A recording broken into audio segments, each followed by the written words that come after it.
His trading post and his ferry were right in here.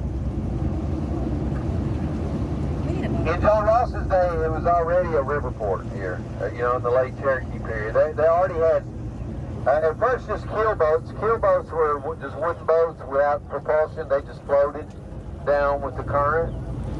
And it was pretty easy to get here. But when you drifted another 10 miles or so, there was a few problems, because it used to be a big whirlpool down there. It was called the Suck. After the Suck, there were a bunch of rapids. The pot, the frying pan, the skillet. These were all pretty difficult obstacles. And for a long time, they kept steamboats from coming up here.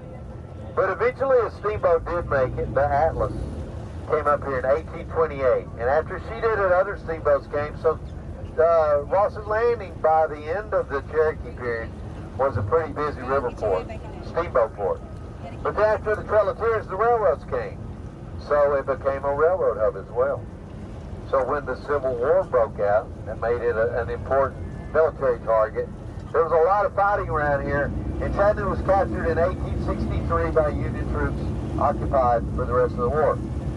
But then, when the war ended, Chattanooga started becoming an industrial town. They started building iron foundries, and for about 100 years, this was one of the major industrial towns in the South.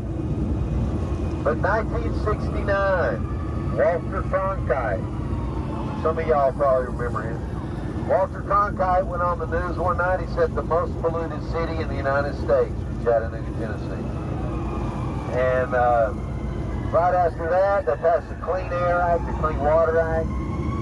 These industries could not comply with those kind of standards, so they left. And it was devastating to the economy here.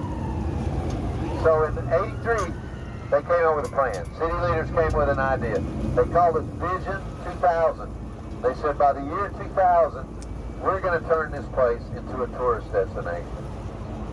People are going to come all the way from Alabama just to visit Chattanooga. Now at first, you know, most Chattanoogans thought that was the worst plan anybody ever came up with. Nobody thought it could work. They just didn't believe it would work. But they put their heads together, and in '92 they finished the freshwater aquarium, the one on the right.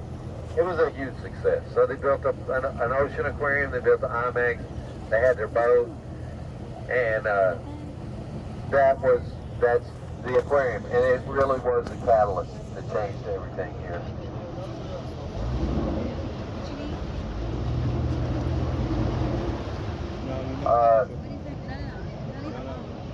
This is the package. It's a memorial to the Trail of Tears. Now these are principal bounds. The bounds aren't working. I don't know why they can't sort that out, but these stainless steel pipes are supposed to be bound. But it's a memorial to the Trail of Tears. In 1800, 16,000 people were forced to leave. And, but, you know, what? No, they not. Turn around. Just turn around. No, they not. John Ross was only 1/8 by Cherokee. Come on, Brandon. Come on down here, buddy. In those days before the Civil War, there were some wealthy Cherokees who were slaveholders. The look of disgust on her face when we yet comment. Well, there's 16,000 people and 4,000 people perished. So this is a memorial to them. It's designed by Cherokee. Brayden. There's a theme of sevens here. There's 7 fountains, 7 pools in the waterfall, 7 stickball players, 7 stars. 7 is sacred in Cherokee tradition, and there's 7 clans in the Cherokee tribe.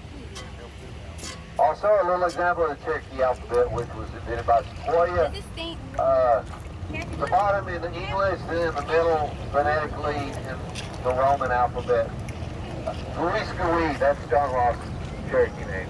At the top, though, that's in the Cherokee silver. It's too big. Don't pick up too big. Right there. Invented by Look, get this one. Right Right there. Around 1810. You can throw that one.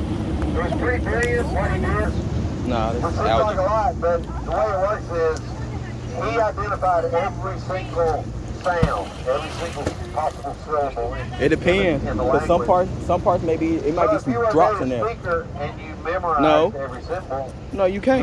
You were instantly listening. All right, let's go. The first person he taught it to was his 9-year-old granddaughter, and she learned it just like that. All right, and let's make our move. Then they started teaching it to Ladies and everybody. gentlemen. Within just a couple of years, over half the Go. Time to go, buddy. Communicate in it. Time to go. Let's go back up. Go up. Time to go. Go up.